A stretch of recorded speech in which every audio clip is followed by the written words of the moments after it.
Now, I'm going to give you some ways today through the fundamentals. I'm going to give you 7 of them. How many?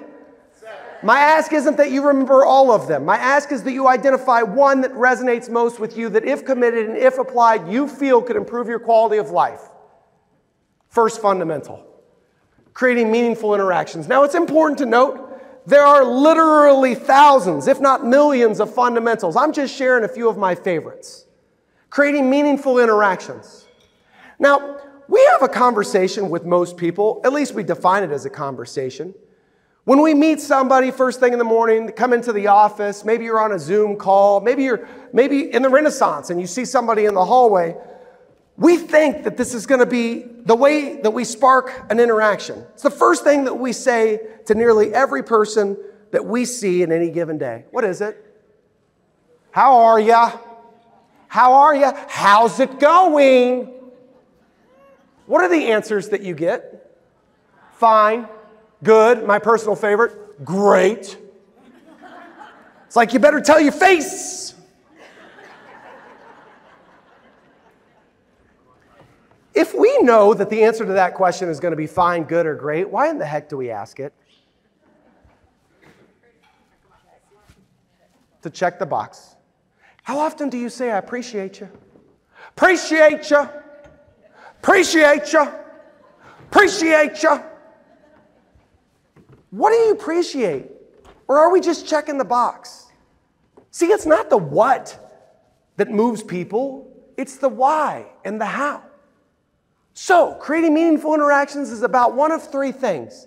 Imagine if we were this deliberate in every interaction that we have. How do I make somebody smile, laugh, or feel appreciated in any given interaction? Again, how do I make them laugh, smile, or feel appreciated in any given interaction? Imagine if we were that deliberate when we chatted with people. How might you make somebody smile? How might you make somebody smile?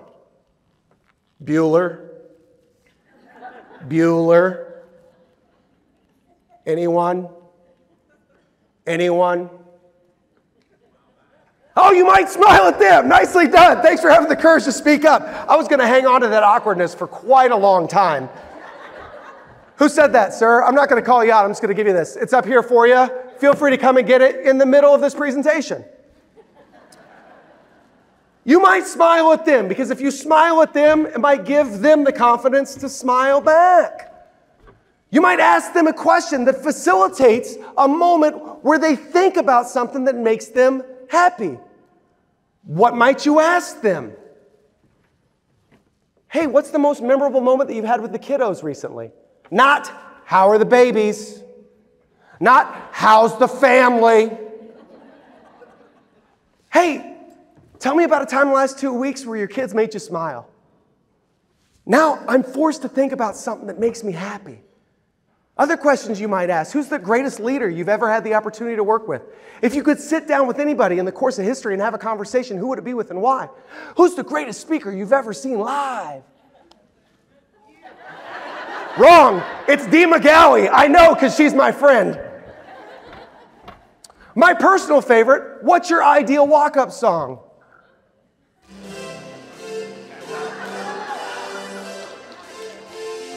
Now, when you start thinking about music, it takes you to a place.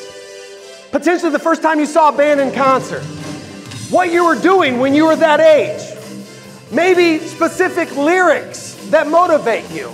But whatever you're thinking about a moment of something that makes you smile. I get lost in it. I'm like, and nothing gets me down. I see you, sis. You got it. I seen the toughest around. You see what just happened in this room? Thank you.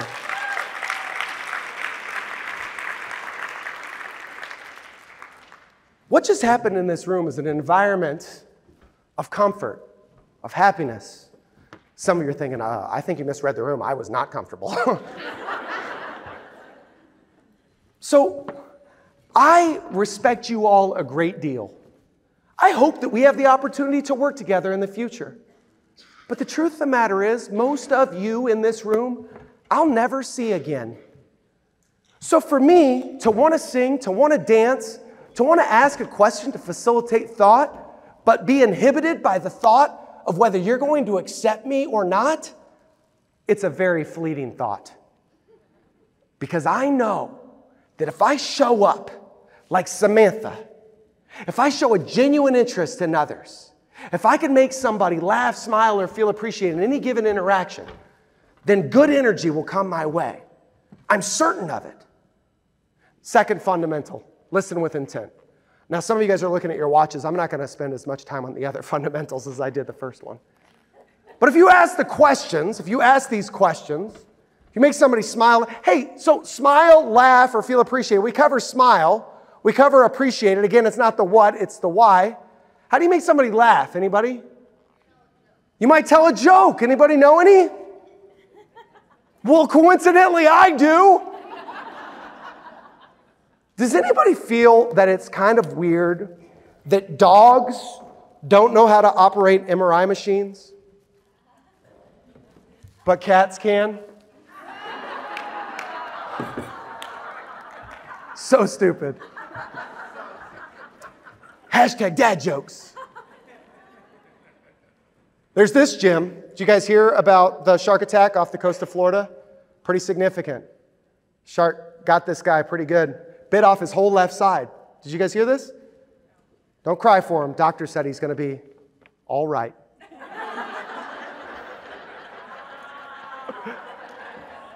Now, some of you are thinking right now, this guy is corny.